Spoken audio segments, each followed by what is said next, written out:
ইমাম শাফিঈ রাহমাতুল্লাহ আলাইহি বলছে, নারীর সাথে হারাম যে কোনো সম্পর্ক, হারাম বিবাহ বহির্ভূত নারীর সাথে এই জেনা, তিনি বলছে এটা ঋণ, কর্জ, ঋণ। ঋণ, প্রিয় যুবক মনে রেখো, এটা ঋণ।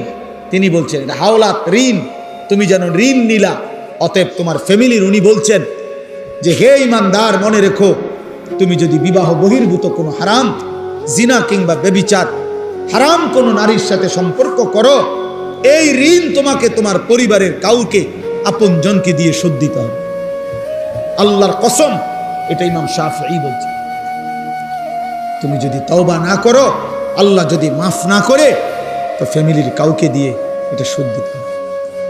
এই জন্য আল্লাহ নবী সাল্লাল্লাহু আলাইহি সাল্লাম, এক যুবক যখন নবীজির কাছে বলছিল, ইয়া রাসূলুল্লাহ ইযান লি বিজিনা, আমাকে ব্যভিচার জেনার অনুমতি দেন, নবীজি তাকে 5টা প্রশ্ন করছিল।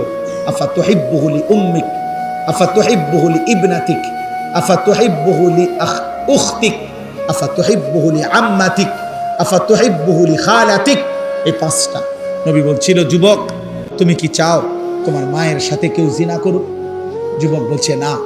বলছে তোমার মেয়ের সাথে কেউ জিনা করুক? যুবক বলছে না। তোমার বোনের সাথে কেউ জিনা করুক? যুবক বলছে না। তোমার ফুফুর সাথে কেউ জিনা করুক? যুবক বলছে না। তোমার খালার সাথে কেউ জিনা করুক? যুবক বলছে না। আল্লাহ নবী বললেন, ওয়ালান নাসু ইউহিব্বুনাহুম লিউম্মাহাতিহিম ওয়া আখাওয়াতিহিম ওয়া বানাতিহিম ওয়া আম্মাতিহিম ওয়া খালাতিহিম। তাহলে যুবক মনে রেখো, পৃথিবীর কোনো মানুষও চায় না তার মায়ের সাথে কেউ জিনা করুক, তার বোনের সাথে কেউ জিনা করুক, তার মেয়ের সাথে কেউ জিনা করুক, তার ফুফুর সাথে কেউ জিনা করুক, তার খালার সাথে কেউ জিনা করুক।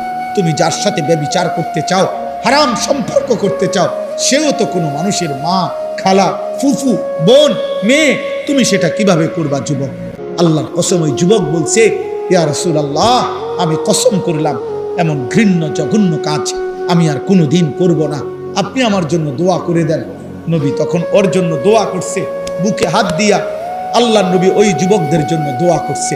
আমিও তোমাদের জন্য দোয়া করি, যদি কোনো যুবক সিদ্ধান্ত নাও হারাম নারী, হারাম ছবি দেখবা না, অশ্লীল দৃশ্য দেখবা না, হারাম কোনো মেয়ের সাথে সম্পর্ক করবা না, তো ওই দোয়া যেন আল্লাহ তোমার উপরও রাখে।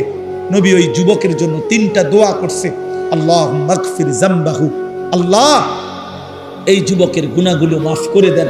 ওয়া তাহহির কলবাহু, আল্লাহ যুবকের অন্তর পবিত্র করে দেন।